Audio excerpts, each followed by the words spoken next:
안녕하십니까. 전주MBC 뉴스투데이입니다. 태풍이나 지진, 대형 사고 등 주변의 위험 상황을 신속하고 빠짐없이 알려주는 게 긴급 재난 문자입니다. 위험 상황 속에 문자를 받지 못하는 사각지대가 실제로 존재하고 있었습니다. 허술한 재난 문자 시스템을 허연호 기자가 취재했습니다. 지난 21일 낮 군산 산업단지 부근에 사는 김모 할머니는 자녀로부터 전화 한 통을 받습니다. 집 밖으로 나가지 말라는 내용이었습니다. 딸이 가스가 터졌다고 집에서 나가지 마라 그래서 그때 그래서 하는데요. 주변 분들은 모르고 계셨어요? 모르고 그랬단 말이에요. 당시 인근 OCI 공장에서는 유독물질인 사염화규소가 누출됐습니다. 군산시는 즉각 주민들에게 재난 문자를 보냈는데 3G 폰을 쓰는 할머니는 받지 못한 겁니다. 3G나 2013년 이전에 출시된 4G 폰은 전국적으로 300만 대가 넘게 쓰이지만 긴급 재난 문자 수신 기능이 없습니다. 스마트폰 사용자 중에도 재난 문자를 받지 못한 사람도 있었습니다. 친구들은 받았는데 저는 못 받아서 심적으로 많이 불안했고 걱정스러웠어요. 문제는 재난 문자 송신 방식에 있습니다. 일반 문자 메시지는 통신사 서버를 거치기 때문에 휴대폰에 전달될 때까지 끊임없이 신호를 전달하지만 긴급 재난 문자는 라디오 방송처럼 기지국에서 일괄 송출합니다. 핸드폰이 꺼져 있거나 지하 엘리베이터 안에 있을 경우 긴급 재난 문자를 받지 못할 수도 있는 겁니다. 돈이 많이 들어가요. 돈이 훨씬 많이 들어가요. 이것은 사용료를, 문자 사용료. 그 숫자를 하려면 엄청난 돈 예산이 필요하죠. 재난 상황에서 주민들의 생명과 직결될 수 있어 재난 문자의 사각지대 해소를 위한 적극적인 노력이 요구됩니다. MBC 뉴스 허연호입니다. 어제 오후 7시쯤 전주시 덕진구 장동의 한 도로를 지나던 시내버스에서 불이나 승객들이 대피하는 소동이 벌어졌습니다.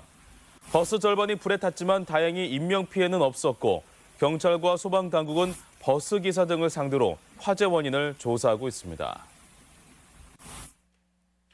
사립유치원 폐원 사태에 대비해 도교육청이 국공립유치원 30개반을 늘리기로 했습니다.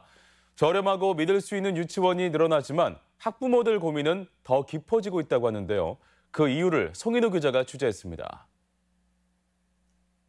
국공립유치원에 대한 학부모들의 불만은 편의시설과 운영 과정입니다. 우선 편의시설 문제. 지난 2013년 시지역 국공립유치원에 통학버스를 배정하자 사립유치원들이 강력히 반발해서 중단됐습니다. 이 때문에 345개 병설 유치원 가운데 통학버스를 운영하는 곳은 농어촌 지역 26곳뿐입니다.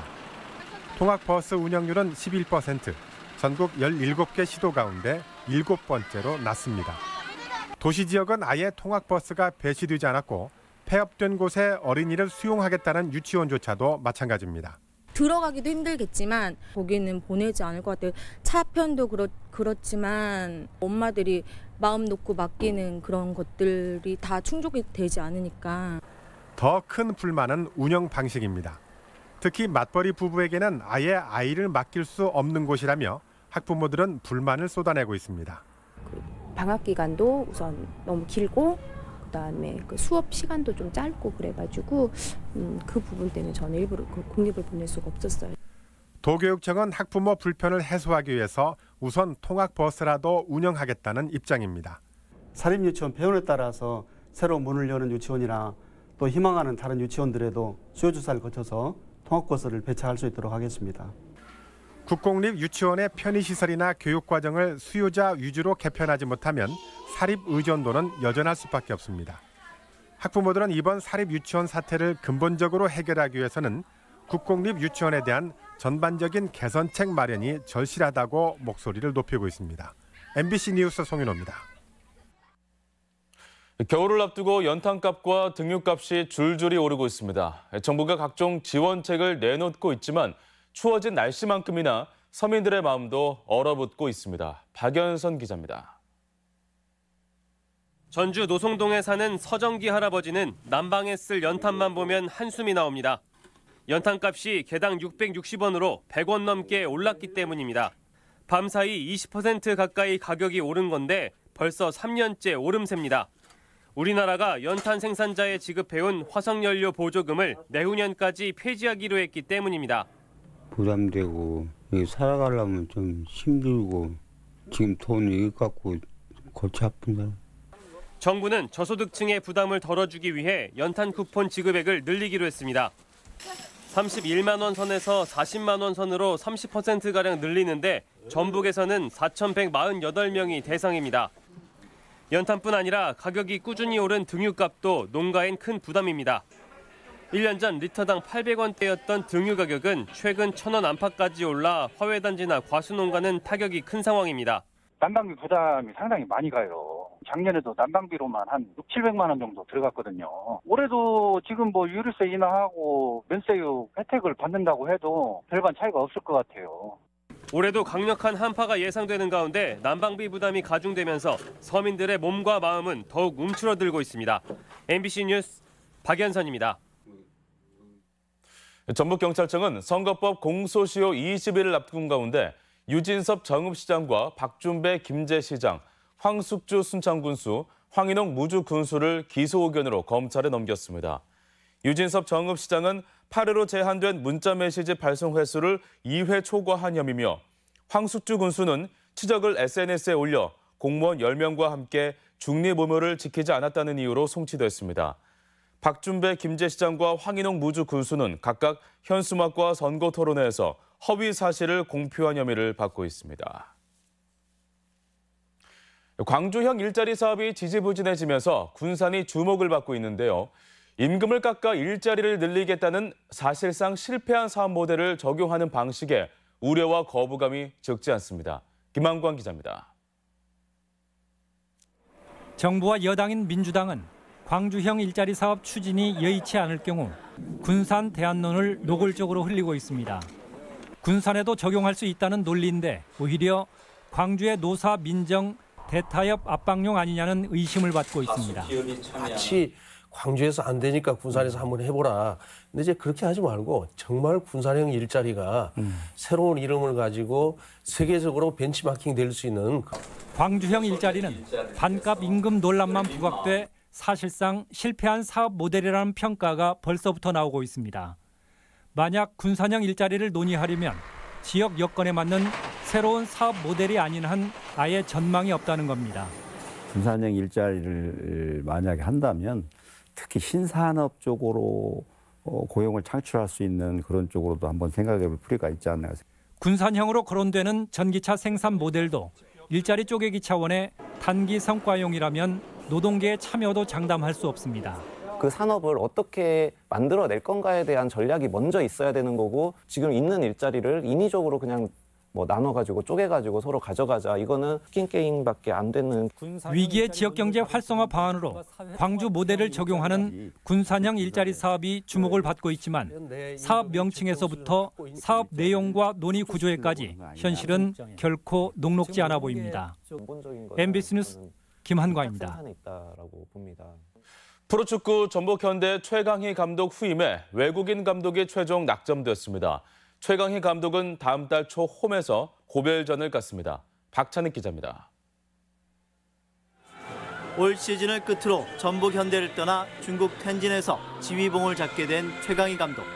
지난 6월 최 감독이 사임 의사를 밝힌 뒤 국내외에서 후임자를 물색한 전북은 새 사령탑으로 외국인 감독을 결정했습니다. 최근 구단 책임자가 유럽에서 후임 감독을 만나 연봉 등 영입 조건을 조율한 것으로 알려졌습니다. 유럽의 선진 축구 기술을 접목시킬 수 있다는 게 가장 큰 장점일 것 같고요. 그동안에 최강희 감독의 리더십에 익숙했던 선수들을 잘 이끌어갈 수 있는. 구단은 다음 주 공식 발표하겠다며 후임 감독을 밝히는데 난색을 표했지만 조제 모라이스 감독이 유력한 것으로 전해졌습니다.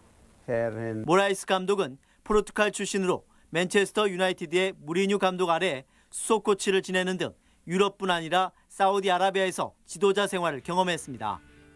전북 팬들은 전북의 첫 외국인 감독 부임에 우려 반 기대 반입니다. 유럽에 이제 좋은 지도자가 다시 부임을 해서 전북이라는 팀을 이끌어 나갈 건데 전북이라는 팀이 이제 흔들리지 않고 최고의 명성을 계속 유지할 수 있도록. 감독 선임을 마무리한 구단은 명장을 환송하는 고별전을 준비하고 있습니다. 10여 년간 전북 현대를 이끌어온 최강희 감독은 다음 달 2일 홈에서 열리는 시즌 마지막 경기에서 홈팬들과 작별을 나눌 예정입니다. MBC 뉴스 박찬익입니다. 부안 앞바다에서 잡힌 아귀 뱃속에서 플라스틱 생수병이 나왔습니다. 전북환경운동연합은 지난 19일 부안 앞바다에서 꽃게잡이를 하던 황모 씨가 잡은 아귀에서 길이 20cm의 플라스틱 병이 나왔다며 사진을 공개했습니다. 환경연합은 바다가 주는 경고라며 일회용 플라스틱 사용을 줄여야 한다고 지적했습니다. 익산의 한 공원에서 죽은 채 발견된 길고양이 부검 결과가 나왔습니다. 익산경찰서에 따르면 국립과학수사연구원이 죽은 길고양이 3마리를 부검한 결과 독극물 성분은 검출되지 않았다고 밝혔습니다. 공원에서 길고양이를 돌봐온 캣맘들은 지난달 30일부터 고양이들이 죽은 채 발견되자 누군가 고의로 독극물을 뿌렸을 가능성을 제기해왔습니다. 익산경찰서는 신생아 시신을 유기한 혐의로 22살 A씨를 긴급 체포했습니다. 산모인 A씨는 지난 22일 저녁 7시 반쯤 본인이 사는 원룸 분리수거함 옆에 신생아를 버린 혐의를 받고 있습니다. 경찰은 A씨의 산부인과 치료가 끝나는 대로 수사를 진행한다는 계획입니다. 어린이집에 미세먼지 차단 마스크가 제공됩니다. 전주시는 관내 594개 어린이집 아동 19,800명에게 1인당 10매씩 미세먼지 차단 마스크를 보급한다고 밝혔습니다. 배부되는 마스크는 미세먼지 포집률이 80% 이상인 제품으로 다음 달 5일까지 각 어린이집에 순차적으로 배부됩니다. 우리 지역 행사와 문화 소식입니다.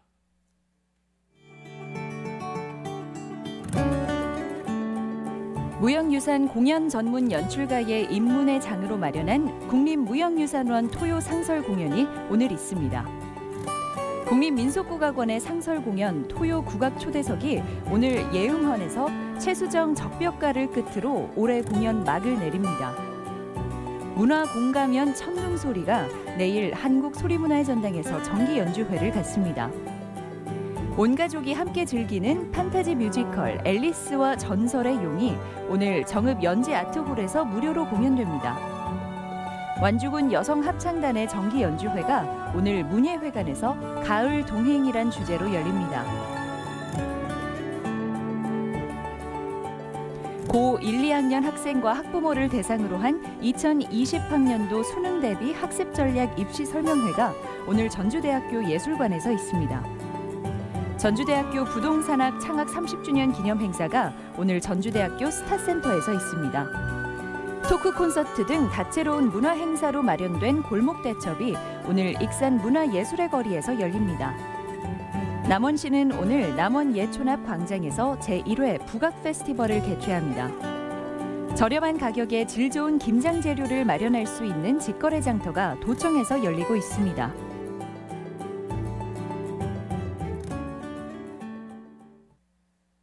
계속해서 날씨입니다. 주말인 오늘 전라북도 지역은 대체로 흐리고 오전 한때 5mm 내외 비가 내리겠습니다. 미세먼지와 초미세먼지 농도는 보통 수준을 보이겠습니다. 다음은 지역별 최고 기온입니다. 전주 13도, 완주 13도, 익산 13도, 동부권은 무주 10도, 진안 10도, 장수 9도, 서해안권은 군산 13도, 부안 13도, 고창 14도 등을 기록하겠습니다. 바다의 물결은 서해 남부 앞바다에서 0.5에서 1.5m, 먼바다에서 최고 2.5m까지 일겠습니다. 이상으로 전주 MBC 뉴스투데이 마칩니다. 고맙습니다.